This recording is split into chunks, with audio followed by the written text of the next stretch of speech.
भारत सरकार के सड़क परिवहन राजमार्ग मंत्रालय के माननीय मंत्री आदरणीय नितिन गडकरी जी, उत्तर प्रदेश सरकार में मेरे सहयोगी मंत्रीगण श्री सूर्य प्रताप शाही जी, श्री दयाशंकर सिंह जी, श्रीमती विजयलक्ष्मी गौतम जी,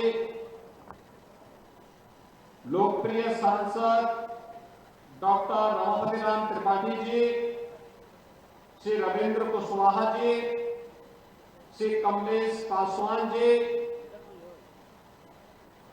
लोकप्रिय विधायक डॉक्टर सनत मणि त्रिपाठी जी, जयप्रकाश निषाद जी, दीपक मिश्रा जी, सुरेंद्र चौरसिया जी, सभा कुंवर जी, डॉक्टर रतनपाल सिंह जी, क्षेत्रीय अध्यक्ष सहजानंद राय जी, भारतीय जनता पार्टी के जिला के अध्यक्ष समेत सभी पदाधिकारीगण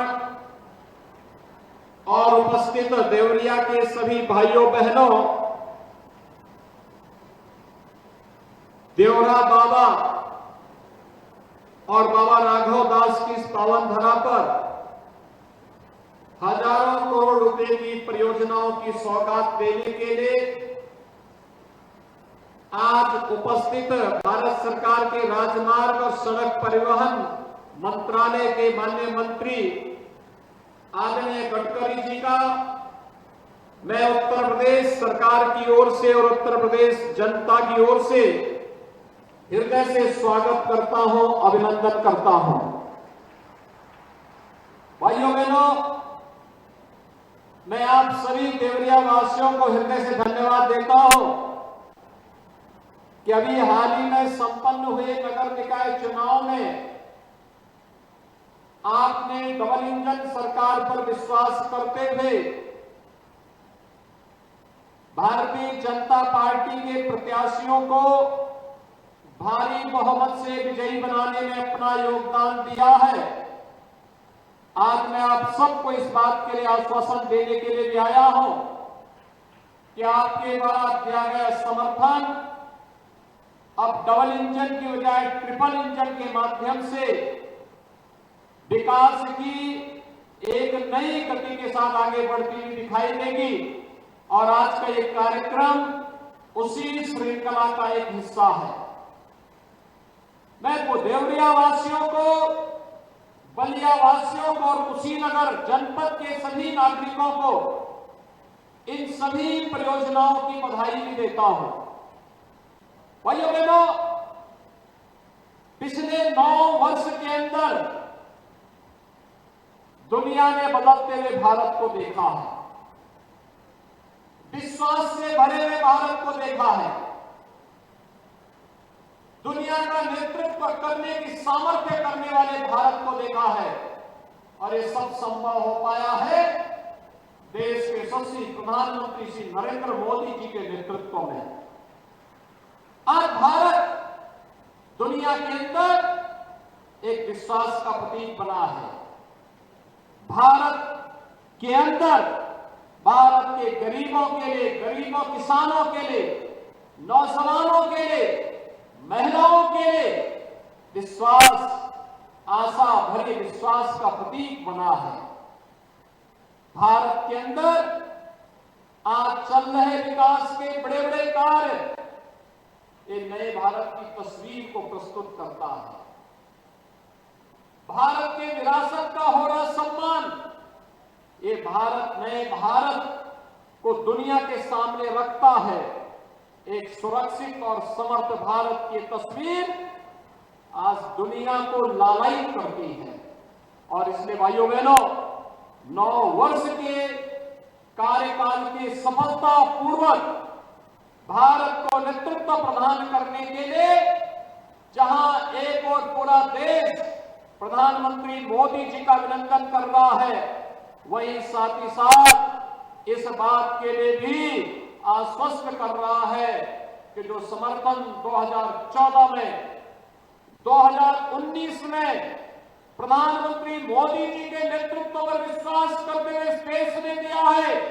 2024 में भी हर भारतवासी प्रधानमंत्री मोदी जी के नेतृत्व में एक बार फिर से एक भारत श्रेष्ठ भारत की उनकी परिकल्पना के साथ अपने आप को जोड़ने का कार्य करेगा।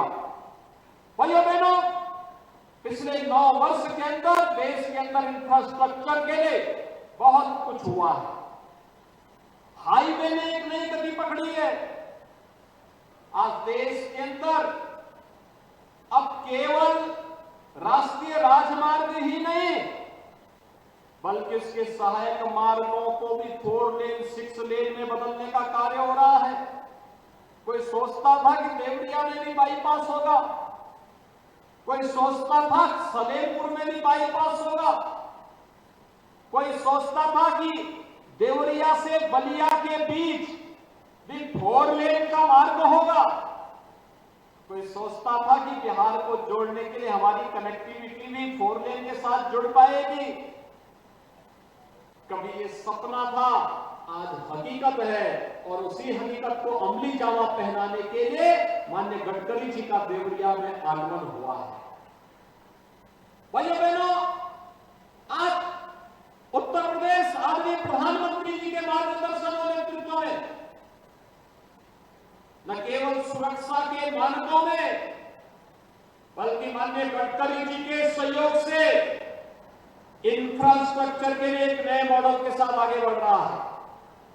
अच्छे हाईवे तो बन ही रहे थे, एक्सप्रेस हाईवे के भी नए संचार विषय हैं। इंटर स्टेट कनेक्टिविटी 4 लेन के साथ बनी है। अब उत्तर प्रदेश के हर जनपद मुख्यालय में एक अपना बाईपास बन रहा है, यानी लोगों को जाम से मुक्ति और शहर के अनावश्यक कंजेशन को दूर करने की एक नई युक्ति दी। शहर के तेजी से विकास के लिए एक नया मार्ग भी आगे बढ़ाना और साथ साथ शहरीकरण के माध्यम से अर्थव्यवस्था के सुदृढ़ीकरण का एक नया मॉडल भी प्रस्तुत करने का प्रयास। याद करिए, पिछली बार मैंने देवरिया में आके नगर निकाय चुनाव के दौरान कहा था कि देवरिया में हम लोग बहुत जल्दी गौरी बाजार में जो चीनी मिल बंद हो गई थी, बेतालपुर में जो चीनी मिल बंद हो गई थी, हमने सुप्रीम कोर्ट में इसकी रिट दाखिल कर रखी है कि हमें परमिशन दिया जाए।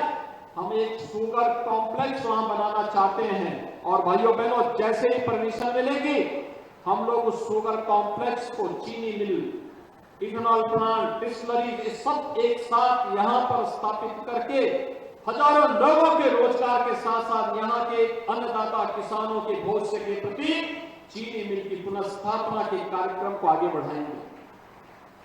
सवाल ये कि ये जो नया मॉडल खड़ा हुआ है, याद करिए 2017 के पहले, 2014 के पहले तो चीनी मिलें बंद हो रही थी। ये देवरिया कुशीनगर तो उत्तर प्रदेश के अंदर चीनी का कटोरा कहा जाता था। उत्तर प्रदेश के अंदर पहली चीनी मिल आज से 120 वर्ष पहले इसी देवरिया के प्रतापपुर में लगी थी। उत्तर प्रदेश की पहली चीनी मिल थी, लेकिन धीरे धीरे करके सब चीनी मिलें बंद होती गई। एक समय देवरिया कुशीनगर में 42 चीनी मिलें चलती थी। आज घटते घटते घटते घटते बामुश्किल 4-5 चीनी मिलें ही चल पा रही हैं और उनको भी उत्तर प्रदेश सरकार का जब प्रोत्साहन मिलता है, सहयोग मिलता है, तब अगर नया मॉडल आज के समारोह के मुख्य अतिथि माननीय गडकरी जी नहीं देते इथेनॉल को चीनी मिल के साथ जोड़ने के लिए, तो चीनी मिलें भी कब की बंद हो गई होती। लेकिन भाइयों बहनों, आज हमारा गन्ना किसान इस बात के लिए आश्वस्त है, अब उसका गन्ना मूल्य का भुगतान कोई रोकेगा नहीं, बल्कि गन्ना मूल्य का भुगतान समय पे उसे प्राप्त हो पाएगा।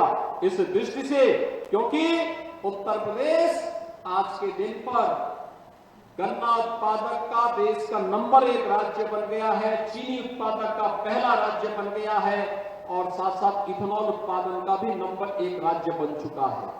अब गन्ना किसानों के साथ साथ जहां विकास और प्रगति के द्वार खुले हैं, वहीं साथ ही साथ हम लोग प्रदेश के गन्ना किसानों को समय पे गन्ना मूल्य का भुगतान भी कर पाएंगे। इस विश्वास के साथ आज उत्तर प्रदेश का यह उद्योग पुनर्जीवित होता हुआ दिखाई दे रहा है। और इसलिए भाइयों बहनों, आज जब यहां पर देवरिया, बलिया, कुशीनगर और आसपास की हजारों करोड़ रुपए की परियोजनाओं के शिलान्यास के लिए माननीय गडकरी जी का स्वयं यहां पर आगमन हुआ है, मैं इस अवसर पर एक बार फिर से आप सभी की ओर से, प्रदेशवासियों की ओर से उनका हृदय से स्वागत और अभिनंदन करता हूं। और मैं आप सभी को इस बात के लिए आश्वस्त करता हूं कि डबल इंजन की सरकार ने पिछले 6 वर्ष के अंदर विकास और सुरक्षा का जो मॉडल आपको दिया है, गरीब कल्याण का बिना भेदभाव का जो मॉडल आपको दिया है, सबका साथ और सबके विकास के जिस भाव को और जिस अपनत्व को दिया है, यह और तेजी के साथ आगे बढ़ेगा। एक बार फिर से मैं आपको इन सभी परियोजनाओं के लिए हृदय से बधाई देते हुए आदरणीय प्रधानमंत्री जी, आदरणीय गडकरी जी के प्रति हृदय से आभार व्यक्त करते हुए अपनी वाणी को यहीं पे विराम देता हूं। धन्यवाद। जय हिंद।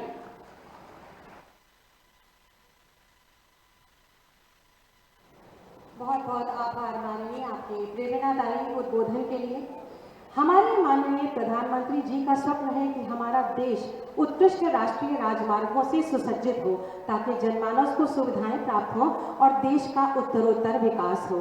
उनके इसी स्वप्न को साकार करने के लिए पूरी श्रद्धा से कृत संकल्पित है माननीय मंत्री सड़क परिवहन एवं राजमार्ग, भारत सरकार और आधुनिक भारत के शिल्पी माननीय श्री नितिन गडकरी जी। आपके उद्बोधन के लिए आपसे अनुरोध करेंगे, एक बार जोरदार तालियां माननीय के लिए।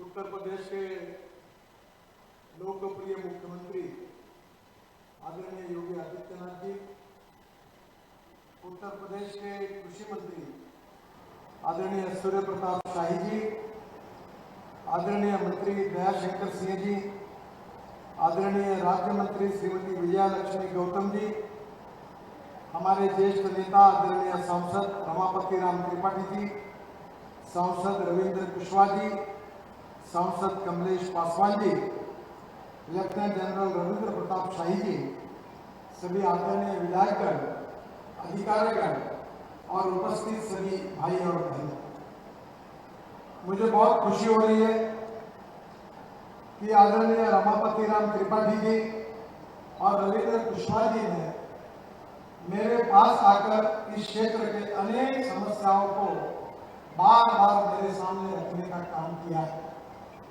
और आज यहाँ आते हुए मुझे खुशी हो रही है कि उन्होंने जो जो बातें मांगी थी वो लगभग पूरी हुई है। इसलिए सबसे पहले मैं रमापति राम त्रिपाठी जी को और रविंद्र कुशवाहा जी को भी हृदय से धन्यवाद देता हूँ, उनका बहुत बहुत अभिनंदन करता हूँ। वैसे एक बात बहुत महत्वपूर्ण है कि रोड के विकास से शहर का, गांव का नहीं तो देश का विकास होता है। अमेरिकन प्रेसिडेंट जॉन केनेडी, इनका एक प्रसिद्ध वाक्य मैं बार बार दोहराता हूं कि American roads are not good because America is rich, but America is rich because American roads are good. मुझे खुशी है कि आज 6,200 करोड़ की लागत से 5 परियोजनाओं का शिलान्यास हो रहा है। करीब 1750 करोड़ का देवरिया बाईपास, सलेमपुर से भैरवा तक 372 करोड़ 21 किलोमीटर का रोड निर्माण, जो देवरिया गोरखपुर के पिछले क्षेत्रों को अच्छी कनेक्टिविटी देगा। सलेमपुर बाईपास करीब 1400 करोड़ का 15 किलोमीटर, जो 2023 में दिसंबर में शुरू होगा। उसके साथ साथ सलेमपुर से सिकंदरपुर 2100 करोड़ रुपए का 45 किलोमीटर और सलेमपुर से तमकुहीराज ये 700 करोड़ रुपए का 25 किलोमीटर। हड़िया चौड़ा पर करेली घाट पर विशेष रूप से करीब 600 करोड़ की लागत से 50 kilometre two lane pure shoulder का निर्माण, जो बस्ती से नॉर्थ बिहार और नेपाल की कनेक्टिविटी अच्छी हो जाएगी। मुझे बहुत खुशी है कि आज उत्तर प्रदेश योगी जी के नेतृत्व में लगातार विकास कर रहा है। मैं रोड की बात ज्यादा नहीं करूंगा, क्योंकि देवरिया एक क्षेत्र एक समय में योगी जी ने बताया कि यहाँ 42 चीनी मिलें थी और स्वाभाविक रूप से यहाँ के इकोनॉमी को उसका बहुत बड़ा उपयोग था। जब अटल बिहारी वाजपेयी देश के प्रधानमंत्री बने तो उन्होंने ब्राजील में एक डेलीगेशन भेजा था। राम नाईक जी के साथ मैं भी गया था और ब्राजील से आने के बाद मुझे ये विश्वास हुआ कि अब हमारे किसान का अगर भविष्य बदलना है तो गेहूं, चावल, मक्का इससे नहीं होगा। अगर हम आज किसान को अन्नदाता कहते हैं तो सही अर्थ में किसान ऊर्जादाता बनना चाहिए। और केवल ऊर्जादाता नहीं तो अब तो हम नई योजना ला रहे हैं कि हमारे परली से, बगास से, कॉटन स्ट्रॉ, व्हीट स्ट्रॉ, इस सबसे अभी डांबर तैयार होगा, बिटुमिन तैयार होगा और किसान डांबर दाता भी होगा। जब आउट ऑफ बॉक्स कोई भी आइडिया कहते हैं तो आसानी से लोग उसको स्वीकार नहीं करते। मुझे खुशी है कि आज जो इथेनॉल आप तैयार कर रहे हैं, 2004 से मैं इसके पीछे लगा था। भारतीय जनता पार्टी का अध्यक्ष तो बार बार कहता था कि देश की स्थिति को सुधारना है तो इथेनॉल बनाना चाहिए। अब भारत सरकार ने केवल शुगर केन जूस और मोलाइसिस, शीरे से नहीं तो मक्के से, चावल से, बांबू से और परली से भी इथेनॉल बनाने की शुरुआत की है। और मैं आज विशेष रूप से योगी जी से और साई जी से अनुरोध करने वाला हूं। मैं भी 3 चीनी मिलें चलाता हूं। आपको उत्तर प्रदेश में लगेगा कि तीनों चीनी मिल का मैं मालिक हूं। वो चीनी मिल के एक चीनी मिल के मालिक 5-5 हजार किसान हैं, उनके शेयर्स हैं। और योगी जी, मैंने इस साल एक फैक्ट्री में शुगर ही तैयार नहीं की, डायरेक्ट शुगर के जूस से इथेनॉल बनाया। और अभी टेक्नोलॉजी आई है कि शुगर के जूस से साइरप बनाकर उसको साल भर स्टोर किया जाता है। अब चीनी बनाने की आवश्यकता नहीं है। ये चीनी वैसे बहुत मीठी है, पर जितना उत्पादन बढ़ाओगे उतनी बहुत कड़वी है। आप जिस प्रकार से भाव बढ़ाते हो पॉलिटिकली बढ़ाना भी पड़ता है। ब्राजील में चीनी का रेट 22 रुपए किलो है और हम जो भाव देते हैं उसमें 32 रुपए किलो आता है। दुनिया में हमारा एक्सपोर्ट नहीं होता और इसलिए एक के पीछे एक चीनी मिलें खत्म हो गई और इसलिए हमने इथेनॉल की शुरुआत की। अभी पासवान जी मुझे पूछ रहे थे और बहुत लोगों में ये सवाल है कि इथेनॉल भी आ रहा है, मिथेनॉल भी आ रहा है, कोयले से बना हुआ, ग्रीन हाइड्रोजन भी आ रहा है, इलेक्ट्रिक भी आ रही है, सीएनजी, एलएनजी भी आ रहा है और यही सब आएगा, आपको इथेनॉल का क्या होगा। तो मैंने उनको बताया ये समुद्र है, हमारे में और तुम्हारे में जितना दम हो उतना पटक लो, कभी कभी नहीं आएगी, इतना समुद्र है। आपको पता है कि हमारे देश में फॉसिल फ्यूल, पेट्रोल और डीजल का इंपोर्ट 16,000 करोड़ का है, 16 लाख करोड़ का। और ट्रांसपोर्ट मंत्री मैं हूं। पूरा पेट्रोल, डीजल, गैस की इकोनॉमी ने हमारे देश की अर्थव्यवस्था को बहुत समस्याएं खड़ी की है। और हमारा सपना यह है कि ये 16 लाख करोड़ जो पेट्रोल डीजल आयात करने वाले जो हमारे विदेशों में जा रहे हैं, वो पैसा बचाकर